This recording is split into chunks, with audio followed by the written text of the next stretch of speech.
नमस्ते, this is Mitul and you are watching story planet. आज की इस कहानी में कहीं पे अगर क्राइम है तो कहीं पे कुछ बातें जो है वो हमारे लिए सीखने वाली।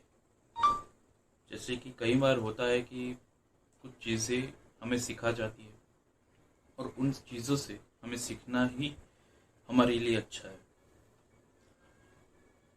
कई बार हम किसी पे पूरा भरोसा करते हैं, ट्रस्ट करते हैं कि ये आदमी हमारे लिए बिल्कुल परफेक्ट है, ये हमारे जान पहचान का है, इस पे मुझे भरोसा है। लेकिन कई बार ये भरोसा, आत्मविश्वास हमारे लिए कब मुसीबत बन जाती है और हमारे लिए ये मौत तक साबित हो सकती है। कई बार कुछ चीजें घर के अंदर रहे वही अच्छा। जैसे कि घर में पैसे है, 2-2.5 लाख रुपए है, तो ये बात हम किसी को बताते हैं जो कि अपने, लेकिन वही अपना जब दूसरे को, तीसरे के और चौथे तक वो बात पहुंचती है तो वो एक तरह से एक ऐसी वारदात बन जाती है। या तो उसकी नीयत बिगड़ जाती है, या तो उसका मकसद ये रहता है कि ये पैसे अब मुझे चाहिए। ऐसी एक चीजें कई बार हमारे आसपास हमने देखी भी है। लूटपाट, चोरी, डकैती। कई बार खेती की इनकम जैसे कि ज्यादा आ गई तो ये बात हमने बता दी। फसल ज्यादा पकी है तो ये बात हमने बता दी। बेटी की शादी है तो पीएफ के पैसे हम निकालने वाले हैं, ये बात हमने किसी को बता दी। बेटा घूमने जा रहा है, ये बात किसी को बता दी। यानी कि इन शॉर्ट हम अपनी फैमिली मैटर को पब्लिकली जब इश्यू करते हैं, पब्लिकली जब लाते हैं, उस दौरान जो चीजें होती है वही सारी मुसीबत की जड़ है।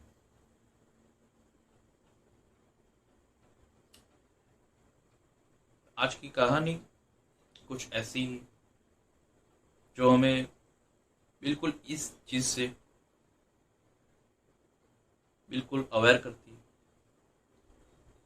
कि किसी पे पूरा भरोसा ना करें, चाहे कुछ भी हो जाए। घर की बात घर पे रखें। और ये कहानी उस चीज का एक सबूत है। कहानी 13 साल पहले की है, नेपाल की कहानी। कहानी में एक फैमिली है, हस्बैंड वाइफ और उनकी बेटी, और एक किरदार है जिसका नाम है बीरेन प्रधान, जो एक पेशे से टीचर है, जो कि दार्जिलिंग में रहता है, लैंडलॉर्ड है। जहाँ पे ये फैमिली जो मैंने बताई उसके बाद किराए पे रहती है। बीरेन प्रधान जो है वो वहाँ पे टीचर है, लेकिन कुछ निजी मामलों की वजह से बीरेन प्रधान जो है उस घर को बेच देता है और जो किराए पे रह रही है फैमिली, उन्हें वहां से मूव ऑन करना पड़ता है कहीं और जगह पे। उससे पहले मैं थोड़ा इंट्रो करवाता हूँ।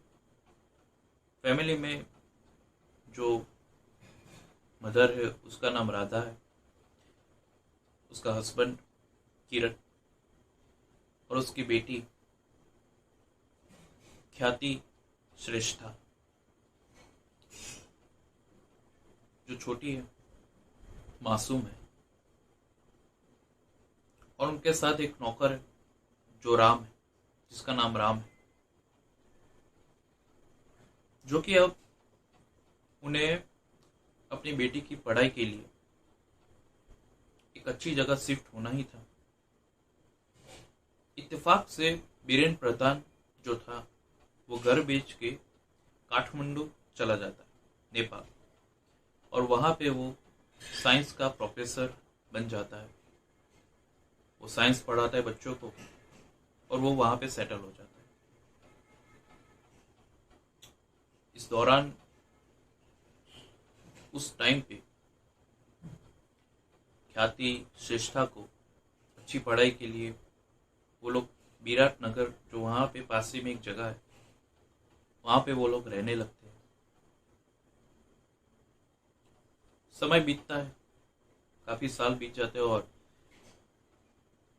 ख्याति जो है वो बड़ी हो चुकी है। अब उसे एक कॉलेज में एडमिशन डलवाना है। अच्छी पढ़ाई के लिए उसे अच्छी सिटी भी चाहिए। इसीलिए राधा तय करती है कि इसे हम किसी अच्छी सिटी में एडमिशन करवाएंगे और उसे हम भी वहीं पे मूव हो जाएंगे। इसीलिए वो लोग तय करते हैं कि नेपाल की राजधानी काठमांडू में हम एक किराए पे घर लेंगे और वहां पे जुबलेंट यूनिवर्सिटी में ख्याति का एडमिशन करवाते हैं। सब कुछ अच्छा चलता है, सब नॉर्मल हो जाते हैं, सब अपने अपने वर्क में बिजी हो जाते हैं। करीब 2009 में सुबह सुबह का टाइम है और एक मैसेज आता है ख्याति के फोन के अंदर कि you have won a prize, तुम्हें इनाम लगा है, लॉटरी लगी है 20,000 नेपाली करेंसी। और वहीं पे एक हिल स्टेशन है काठमांडू के पास, वहां जाने का मौका। इस तरह के मैसेजेस अब के टाइम पे शायद सब अवेयर है, इसीलिए सबको ये फेक लगेगी, लेकिन उस टाइम पे ऐसी चीजें अब नॉर्मल थी। ऐसी चीजें लोग सीरियस नहीं लेते थे, यानी कि सच मान लेते थे। ख्याति को ये मैसेज आया, उसने घर पे बताया, सब खुश थे, सबको लगा ये सच में है। इसलिए उसे जहां पे कलेक्शन यानी कि पैसा जहां पे लेना है उस जगह पे जाना था। तो ख्याति की मदर यानी कि राधा जो है वो राम को कहती है कि ख्याति को उस जगह पे छोड़ दे, उसे ड्रॉप कर दे। राम जो जाता है उसे वहां पे जाके ड्रॉप करता है। अब जो घर है वो 2 मंजिला है और उसे ऊपर की जगह पे जाना था। ख्याति वहां पे जाती है और देखती है कि सामने सोफे पे बीरेन प्रधान बैठा हुआ है। जी, वही जो लैंडलॉर्ड था कभी किसी जमाने में, जिनके अच्छे रिश्ते थे। और ख्याति पहचान जाती है कि ये बीरेन प्रधान है, हमारे पुराने किराएदार, पुराने मालिक थे घर के। उन दोनों में अच्छी खासी कम्युनिकेशन होती है, बातचीत होती है। उसके बाद ख्याति जो है वो कहती है कि मैं यहाँ पे प्राइज जीती हूँ, मैं यहाँ पे प्राइज लेने आई हूँ। और बीरेन प्रधान कहता है उससे पहले तुम एक कोल्ड ड्रिंक पी के जाओ, वो बाजू में ही है, ऐसा वो बोलता है। तुम्हें जहाँ जाना है वो बाजू की ओर है, तुम पहले कोल्ड ड्रिंक पी लो फिर चले जाना, इतने सालों बाद मिली हो। ख्याति जो है वो कोल्ड ड्रिंक पी लेती है। उसके बाद उसे चक्कर सा आता है, सिर दर्द हो जाता है, सिर पूरी तरह भारी हो जाता है और वो बेहोश हो जाती है। दरअसल उस कोल्ड ड्रिंक में बेहोशी की दवाई मिलाई। उसके बाद ख्याति का कोई अता पता नहीं। सी इज मिसिंग। अब वो लापता है। यहाँ पे रात के 8 बज जाते हैं। राधा को टेंशन होती है कि आखिर कहाँ गई।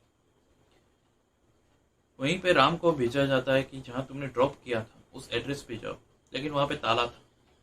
राम आसपास पूछता है, लेकिन आसपास किसी को कुछ पता नहीं था, क्योंकि वो एक जगह गेस्ट हाउस जैसी थी। यहाँ पे राधा का बुरा हाल हो जाता है। थोड़े घंटे बाद वो लोग पुलिस स्टेशन जाते हैं कि मेरी बेटी के साथ ये हुआ है। पुलिस जो है तहकीकात करती मामला, लेकिन ये बात जो थी, ये बात किसी को पता नहीं थी। दरअसल ये बात किसी को ये मालूम नहीं थी कि वो लोग पुलिस स्टेशन गए थे और पुलिस स्टेशन में उन्होंने कंप्लेंट लिखाई। उसके बाद वो लोग घर आते हैं और उन्हें मैसेज रिसीव होता है कि तुम्हारी बेटी मेरे कब्जे में। कल सुबह काठमांडू की एक जगह है, वहां पे 10 लाख लेके आ जाना और अपनी बेटी ले जाना। एक ऐसा मैसेज आता है, यानी कि उनको पता चलता है कि उनकी बेटी का किडनैप हो चुका है। पैरों तले जमीन खिसक गई, करे तो करे क्या। और उस मैसेज में ये बोला गया कि पुलिस से अवेयर रहिए, पुलिस को नहीं बताए तो अच्छा है। और पुलिस से कहा था कि कुछ भी हो हमें बताइएगा। लेकिन राधा और उसके हस्बैंड इतना घबरा चुके थे कि वो किसी भी बताने की हालत में नहीं थे। उसके बाद सुबह होती, राधा जो है वो 10 लाख कैश लेके राम के साथ निकल जाती है। जहां पे उसे बुलाया गया था वो वहां जाती है और वो कहता है कि अब दूसरी जगह जाओ उस जगह से। तो वो वापस दूसरी जगह जाती है। जहां पे वापस बुलाया गया उस जगह से वापस दूसरी जगह बोला गया, वो वापस वहां पे जाती है। यानी कि 3-4 और जगह पे उसे मैसेज आते रहे और ये लोग चलते गए। अब यहाँ पे आप लोग ये सोच रहे कि राधा ही क्यों, इसका हस्बैंड क्यों नहीं, क्योंकि उसके हस्बैंड को मना किया था और राधा को बुला गया था। पूरा दिन बीत जाता है और शाम को मैसेज आता है कि दार्जिलिंग में इस होटल में आपको आना है और कैश देके चले जाना है। नेपाल से दार्जिलिंग, काठमांडू से पूरा डिस्टेंस बॉर्डर क्रॉस करनी थी। इंडिया में वो लोग आ गए क्योंकि बेटी की टेंशन थी। राधा और राम दोनों आते हैं, उस होटल पे पहुंचते। उसी वक्त उस होटल पे वो लोग एंटर होते हैं और उस होटल के कॉरिडोर पे जो वेटिंग के लिए चेयर्स रखी होती है, सोफा मतलब होता है, वहां पे राधा की नजर बीरेन प्रधान पे पड़ती है। इत्तेफाक हो सकता है या कुछ भी। यहाँ पे राधा अपनी बेटी की टेंशन में थी और वहां पे बीरेन प्रधान था। दोनों की नजर मिलती है, लेकिन दोनों में कोई कम्युनिकेशन नहीं होता है और राधा अपने काम से मतलब से आई थी, इसलिए राधा वहां से चली जाती है। अब उसे मैसेज आता है कि राम को अंदर की ओर भेजे जहां पे बुलाया गया था।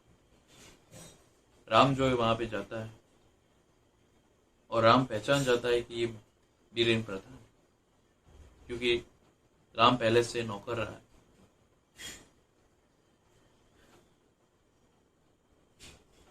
वो लोग जो कैश कलेक्ट करने वाला था वो बीरेन प्रधान ही था। लेकिन उस वक्त उन लोगों को अपनी बेटी की ज़्यादा टेंशन थी, क्योंकि वो लोग इंडिया में थे, ना ही नेपाल में। वो एक्शन लेना खतरे से खाली नहीं था। इसीलिए वो लोग वापस काठमांडू आते ताकि उनकी बेटी वापस आ जाए। उसके बाद एक दिन निकल जाता है, लेकिन उसका कोई अता पता नहीं, ना ही कोई मैसेज, ना ही कोई कॉल।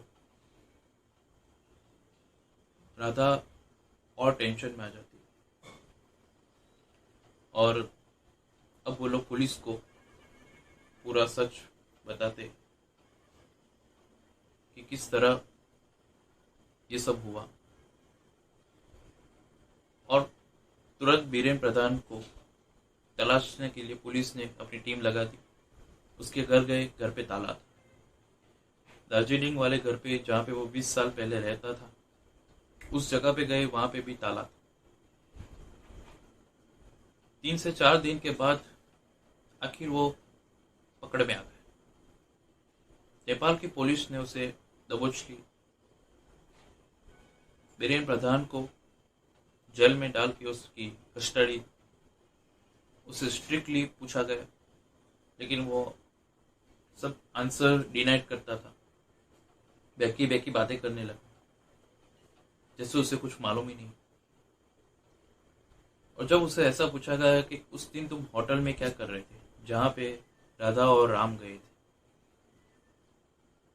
तब उसे होश उड़ गए। वो कुछ बोल नहीं सका, एक सेटिस्फैक्शन आंसर नहीं दे सका। तब उसकी हवा ढीली हो गई और उसके साथ सख्ती से पेश आए पुलिस वाले। तब जाके उसने सब चीजें बताई। दरअसल थोड़ा फ्लैशबैक में जाते हैं। बीरेन प्रधान जो है, उसे ये बात मालूम थी कि ख्याति की स्टडी के लिए उसके पेरेंट्स काठमांडू आए। और बीरेन प्रधान जो है वो नेपाल के कसिनो में एक जुआ खेलने वाला एक नशेड़ी बन गया था। उसने बहुत सारे पैसे अपने गवा दिए, यहाँ तक कि वो खुद एक रेंट के घर में रह रहा था, क्योंकि उसने अपना घर भी घुमा दिया। और उसे पैसों की सख्त जरूरत थी, क्योंकि कर्जदार उसके दरवाजे तक आ चुके थे। उसी बीच ख्याति जो वहां पे पढ़ने आई थी अपने परिवार के साथ, तो वो वहां पे गया था एक विजिट करने। तो उसे मालूम पड़ा कि राधा ने एज अ अच्छे रिलेशन है, ऐसे पुराने लैंडलॉर्ड थे और काफी रिलेशन बन चुके थे। तो उस हिसाब से राधा ने पूरी डिटेल उसे कही थी कि आगे हम अब्रॉड के लिए अप्लाई करने वाले ख्याति को विदेश भेजने वाले, और उसके लिए हमने काफी पैसा इकट्ठा किया। और यहाँ पे पैसे की बात वो बीरेन प्रधान से राधा कह देती है। और ये बात बीरेन प्रधान को तब मालूम पड़ती है कि यहाँ पे पैसा है। तभी वो एक प्लान बनाता है। इस प्लान में उसी के स्कूल की एक लड़की मैरीना साक्या, उसे वो पैसों का लालच देता है और कहता है कि तुम्हें सिर्फ एक कॉल करना है और एक मैसेज करना है, उसके अलावा कुछ नहीं करना, मैं तुम्हें ढेर सारे पैसे दूंगा, ऐसा लालच देता है। मरीना जो है वो मान जाती है। उसके बाद वो लोग प्लान को अंजाम देते हैं। फिर वही एसएमएस करना और ख्याति को बुलाना। जब ख्याति बेहोश हुई, उसके बाद उसका गला दबा के बीरेन प्रधान ने उसकी हत्या कर दी और उसने इंसानी तौर पे सारी हदें पार कर दी। उसने ख्याति की बॉडी के छोटे छोटे टुकड़े कर दिए और जैसे कि हाथ के 2 टुकड़े, पैर के 3 टुकड़े, सर अलग कर दिया। और काठमांडू के पास ही में जो इलाके है वहां पे अलग अलग जगहों पे जाके उसने बॉडी पार्ट्स डाल दिए ताकि पुलिस को उसकी बॉडी मिले ही नहीं। उस दौरान उसने ये सब किया और उसके बाद वो पकड़ा गया। पुलिस यहाँ पे उसकी बॉडी को ढूंढने की कोशिश करती है और जिस जगह पे उसने ये सब किया था वो जगह बताता है। कुछ चीजें मिल जाती है लेकिन कुछ चीजें नहीं मिल पाती। सिर्फ चंद रुपयों के लिए आज ख्याति इस दुनिया में नहीं रही, उसकी जान ले ली गई। नेपाल में इस केस को लेके बहुत गुस्सा था। पब्लिक जो है वो रोड पे आ चुकी थी और जस्टिस की मांग कर रही थी और उन्हें हाथों हाथ फैसला चाहिए था, यानी कि बीरेन प्रधान को हमें दे दो, हम उसका जो भी होगा हम देख लेंगे। यानी कि उसकी मौत की मांग उठने लगी। लेकिन कानूनी तौर से ये ठीक नहीं था। लोगों का गुस्सा भी जायज था। ऐसी चीजें किसी को भी गुस्सा आ सकता है, ये गलत थी। कोर्ट इसमें बीरेन प्रधान को दोषी करार देते हुए 39 इयर्स की सजा सुनाती है।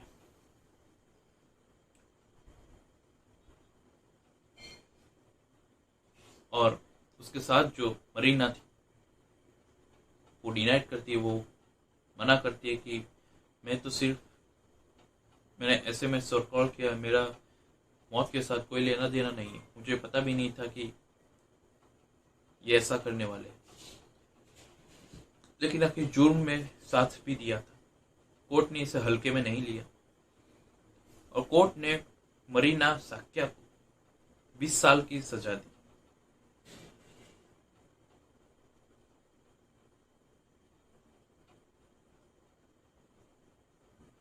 आखिर क्या ही